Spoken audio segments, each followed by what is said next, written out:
So for those of you that just joined us, my name's Ashley Sias, and I'm the Advising Center Coordinator. Welcome to our first ever mini-series workshops and presentations. We're really excited that you're with us today, and we hope that you'll find this presentation helpful. Today's topic is talking about petitions and assist.org and transfer credit. And as an attendee today, I'll also be sending out this PDF, this presentation in PDF, just so you have all the links that I'm going to show you as well. So we'll go ahead and get started. Okay, so we're going to review common petitions, where to find them, processing and timelines, how to use assist.org, and how to view your transfer credit report in today's presentation. And then we'll go ahead and open it up for questions. For those of you that did join us, we are recording this presentation just so that other folks who may not have been able to join us today can view this as well. Okay, we already did our poll, so we'll go ahead and skip that slide. Okay, so common petitions. The reason why we wanted to have this presentation is we receive a lot of emails in the Advising Center about petitions. And so we wanted to go over just the forms that are advisor initiated and forms that are student initiated. And so the following forms are advisor initiated. What that means is you need to meet with one of us in the Advising Center or your faculty advisor or an advisor in your specific department to initiate these forms. So general academic petition, again, you'll work with an advisor and there's no documentation that's needed.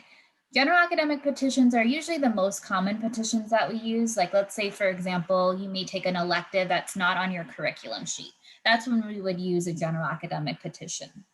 Course substitution is when you go to another institution and you take a course. So let's say you may take a course, maybe you're a transfer student and you transferred from out of state, and we don't have any prior articulations. What we do have is in local community colleges here in the state of California, we have a website called assist.org, which I'm going to talk about in just a few minutes.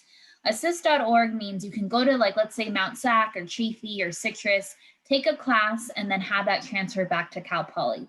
Most of those classes are already articulated. What that means is we already have an agreement with that institution and Cal Poly to say this class taken at Mount SAC will transfer over as, let's say, history here at Cal Poly Pomona. And so for those types of courses, we don't need to do a course substitution. It would be for courses that we don't have articulations for. For these, because it's a specific course that you're asking for, you're going to need to submit documentation. So part of the reasons why these two forms are advisor initiated is because when you meet with an advisor, we'll be able to differentiate and let you know we need to do either this form or this form. And so we don't want to confuse you with that process. And so that's why you can always reach out to us in the Advising Center, or depending on your major, obviously work with your faculty advisor. The other form is grade forgiveness.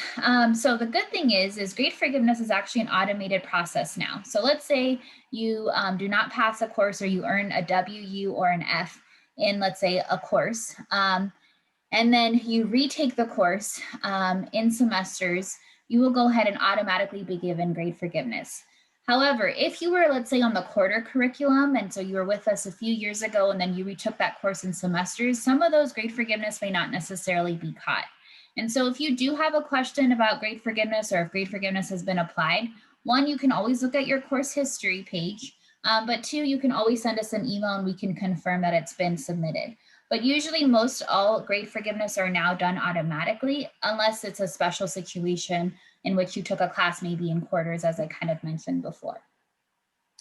Now, the ones that you actually have control over that you can submit on your own, and there's a long list of classes, or excuse me, a long list of forms, but I wanted to kind of just go over the main ones that we get a lot of questions about. Petition to exceed unit cap. So petition to exceed unit cap is when you are trying to supersede the 18 unit enrollment limit. And so sometimes we'll have students who are close to graduation who they need to add in an additional lab, or they want to add in another course. You can use a petition to exceed unit cap to supersede that 18 unit limit. That's usually done during general registration or during the add drop period. And so right now, obviously the add drop period has ended, and so you can't go ahead and submit that form. Schedule conflict override petition is if there's any time conflicts between classes. And so believe it or not, there is some time conflicts, even though we are virtual, because we have asynchronous and synchronous courses. And so some of that may happen. Now, with a petition to exceed unit cap, it takes about 2 to 3 business days to process once approved at all levels. So 2 to 3 business days. And then for the scheduled conflict override petition takes about 4 to 5 business days. Now, what I always want to encourage you to do is to definitely make sure that you're checking your Cal Poly Pomona email.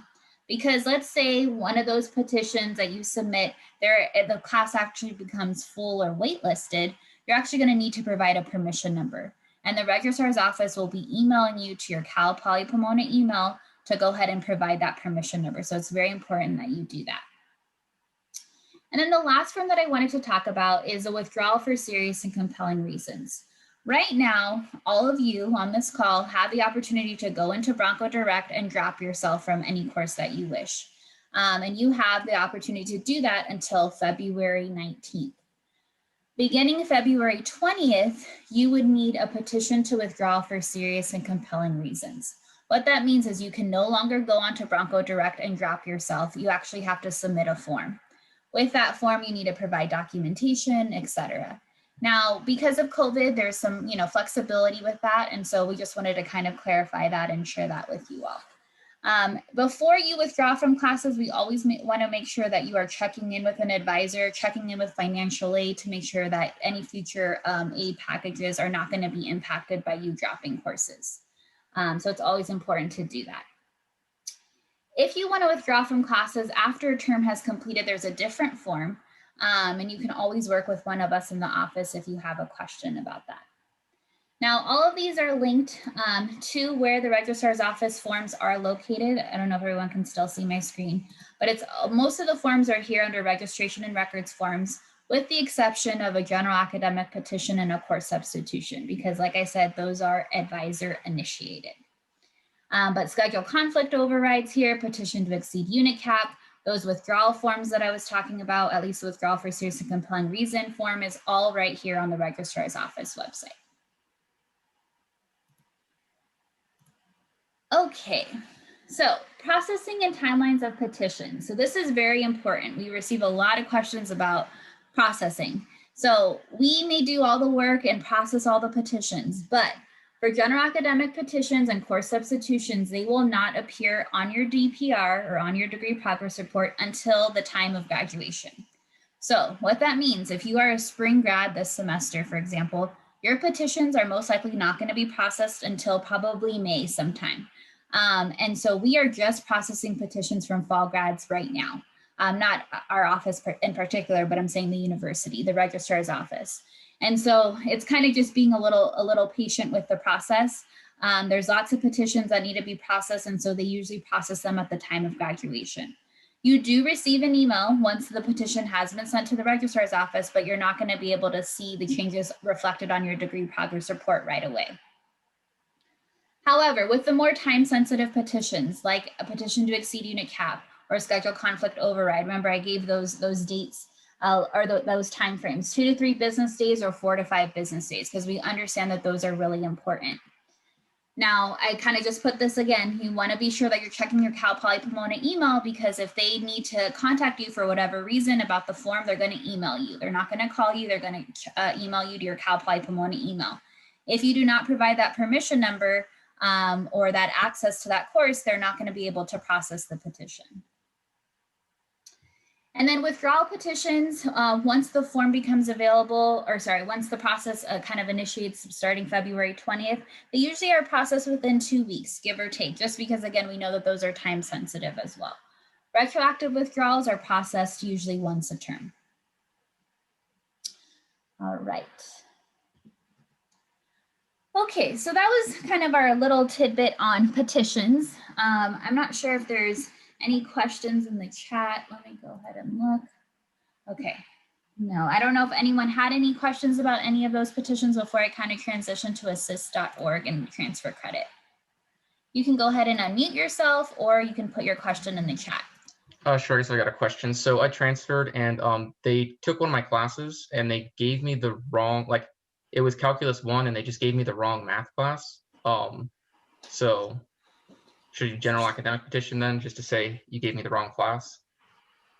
No, not necessarily. What I would recommend is if you want to go ahead and send me an email with your Bronco ID, I'll put my email in the chat. I can take a look at it and see what's going on. We may not necessarily need to write a new petition, but maybe just let the registrar's office know to process it correctly. Okay, thank you. Mm-hmm.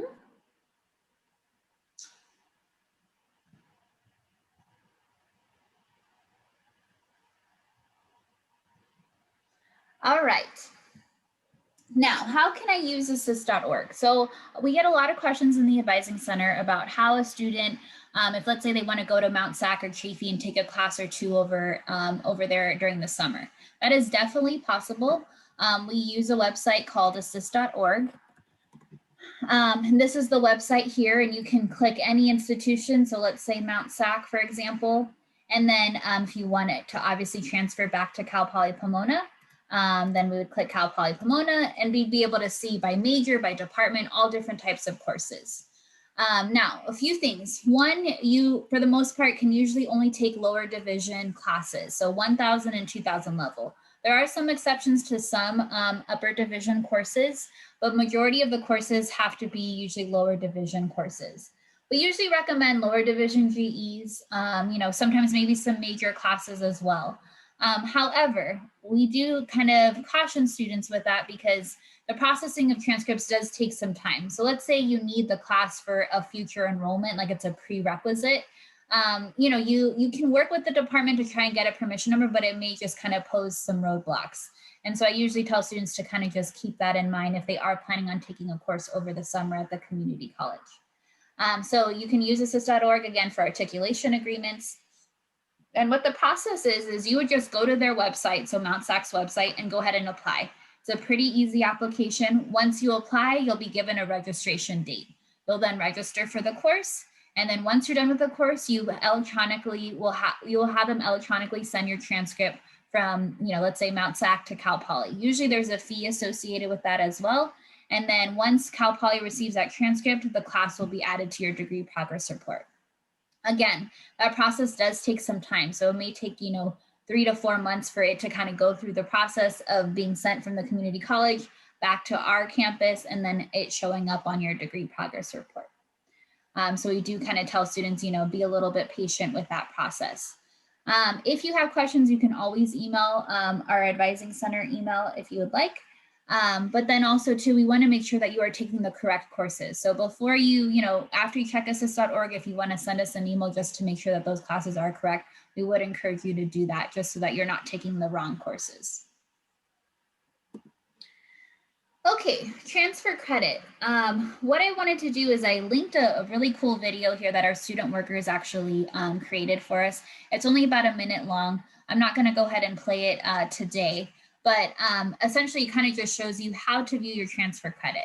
So one of the things that we wanted to just at least mention in today's presentation is if you are not receiving credit on your DPR, but it is posted to your transfer credit, it could be a few different reasons. One, the course is articulated on assist.org and it just needs to be updated by the registrar's office. You can always email tga@cpp.edu. Or, like I said earlier, maybe a substitution is actually needed in order for the class to be articulated correctly. And so it could be one of those two situations. So you can always check in with an advisor or your faculty advisor about what that process looks like. All right, so there's some questions in the chat that I want to go ahead and respond to. So first is from a student, and they said, I transferred last fall, but my transfer credit report is still not updated. What should I do? So there's a few different things. It could be that the registrar's office is still working on processing some of that. I don't know if some of it was maybe petitions, course substitutions that you submitted maybe over the summer. As I mentioned, course substitutions are still being processed. And they're in the process of being processed by the registrar's office. So that may be a few different reasons. But if you want to go ahead, you can email SCI Advising or SCI Advising email, and we can take a look and look into your situation a little bit further. Another student asked, if I'm changing my major, which form do I have to fill out? So first, you want to definitely talk to that specific department. to make sure that you've completed those degree requirements, or sorry, you've completed those change of major requirements. Some of them require like a change of major meeting. It's not just you submitting a form. And so we actually have a website with information about the change of major process. I do see that that particular major was outside of the college, and so I'm going to go ahead and put it in the chat for you. So if anyone has questions about change of major in the process, you can go ahead and check out this change of major guide. Okay, next question is, I took classes at my community college and finished last week. I already sent the transcripts over. Just to confirm, you said it takes about 3 to 4 months to show up as a transfer credit. Then we have to do a course substitution through an advisor. It is 2 lower division GEs. So yes, it is going to take some time for it to process. So if you just submitted the transcripts, it'll probably maybe by the end of the spring semester, you should see the courses appear on your transfer credit. But the second part is no, you do not have to do a course substitution if it's on assist.org. Remember, if it's on assist.org, we already have those articulations. And so if it is not on assist.org, then yes, we would need to fill out the form. But if it is, and it's already articulated as, let's say, because you said U.S. history and political science, if it's articulated to our U.S. history and political science, it's going to transfer in automatically. We're not going to need to do a petition. Is assist.org the only resource I can use to check which courses are transferable? There is another website called TESS, but usually assist.org for like local community colleges is the one that you'll use the most. All right, I think I got all the questions in the chat, but feel free to ask any other questions if you'd like, or unmute yourself and ask your question. I'd be more than happy to answer it.